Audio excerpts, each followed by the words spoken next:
In terms of self-efficacy and self-confidence, that's something that builds over time. So in any context, for any of us, if we walk into a new job, a new position, if we walk into a new learning experience, it might be online, postgrad, whatever it is, the same for every student. So we need to understand that you only develop self-confidence when you get that sense of belonging, when you get a sense of being valued and respected, and that you go through those incremental learning stages. So it's not that someone has resilience or self-efficacy first, and we can't expect that. We also need to understand that there are different advantages and disadvantages in society. So we really do need to understand some of those basic sociological or social science concepts around social inequality, because not everyone has access to the same types of knowledge and the same types of knowledge that have currency and power in higher education and in the job market, for example. And so that's what's important about inclusivity, is understanding that confidence builds over time, a sense of belonging in that space, a confidence in that space, because we can feel confident at home or on the football field, but each time we need to understand it is highly contextual, and it's up to us as the leader in that situation, the educationalist, to ensure that those students have those conditions to develop self-efficacy and self-confidence. Whether it's online or face-to-face, blended, hybrid, whatever it is, we need to be quite explicit or very explicit about the modus operandi, about what we're expecting and how to do it. If we just think about diversity, inclusion, inequalities, empathy for each individual. And then we have this incredibly rewarding, diverse set of students coming through, going on to be postgrad students, making amazing contributions, becoming incredible doctors, understanding disadvantaged communities, nurses, etc., economists and scientists that can contribute to making everyone's world better. Often we'll find, and this is with such a broad range of backgrounds that students have, that students will come in extremely worried. Whether they verbalise that, sometimes that can come across in antagonistic ways, where you might think that person is just angry or they're resentful or they don't like me or the course.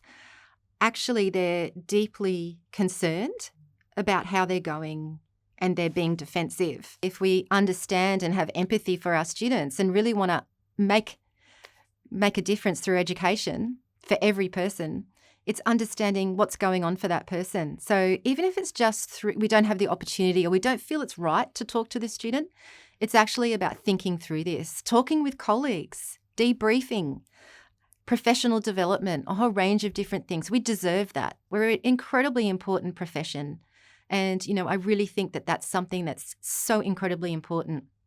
It's that expectation that we will have professional development, that we deserve to be debriefing with each other. It's not just, in terms of corridor chat or water cooler chat. It's actually professional discussion and reflection that's important for our students. Maybe it's through online chat that we talk to each other and try and sort of think about, if I've got an issue in my class, how can talking it through, the colleague may not say anything useful, but you've had time to process, which is a similar thing that I was talking about before with students needing that time to process topics and concepts. Self-efficacy as a teacher is really important as well, and that constant maintenance, because in different contexts and with different people, we'll sometimes have a lot of self-doubt. So with sessional casual academics, it's important for them to think about their professional identities and that continuous reflection and action cycle for them as well. They deserve that.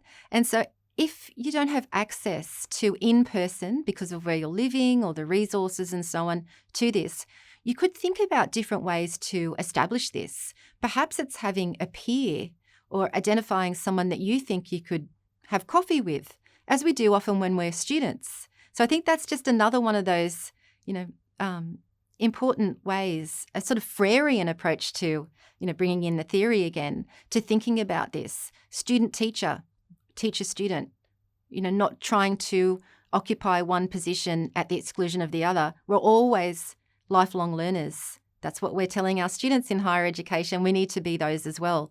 So understanding that we also need to engage in lifelong learning, and we deserve that. It's so fantastic and stimulating to be continuously learning. Perhaps it's looking online at different modules, and there's so much out there, including this. Reaching out to someone and asking for some mentorship. It doesn't have to be formal mentoring. It could be just having conversations or having a meeting here and there. One meeting can actually have something that someone said really resonate with you. So, just being out there and thinking through those things, I think, is very important.